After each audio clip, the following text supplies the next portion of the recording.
কি একটা অবস্থা ভাই! এই স্কুলে ৫ জন শিক্ষক। তার মধ্যে ১ জন আসে আর ৪ জন আসে না।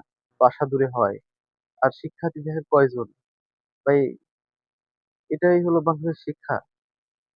বাংলাদেশের সরকারি প্রতিষ্ঠানের শিক্ষা এমনই ভাই। দেখে আসেন।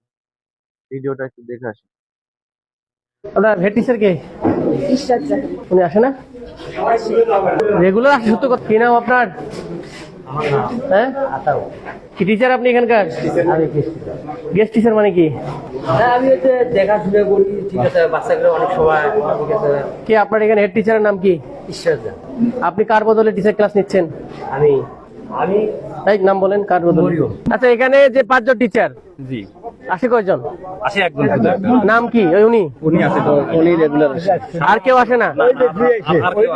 তো ওনার বাসা অরিজিনালি সরে তো উনি এখানে আন্তরিক। এখানে ছিল আগে। হ্যাঁ, আর কেউ আসে না? বাকি ৪ জন টিচার কি বেতন নেয়? উনি রেগুলার আছে। বেতন নেয় মানুষ, জনগণের টাকা, আবার ক্লাস নেয় না। না, না। তাহলে কিভাবে থাকে এখানে এরা? আমরা শহরের মানুষের অবস্থা খুব খারাপ। আরো যে শিক্ষার ক্ষেত্রে আমরা এরকম বৈষম্য শিক্ষার ক্ষেত্রে আমরা কখনো উন্নতি করতে পারবো না। আচ্ছা, ঠিক আছে, দেখা যাবে।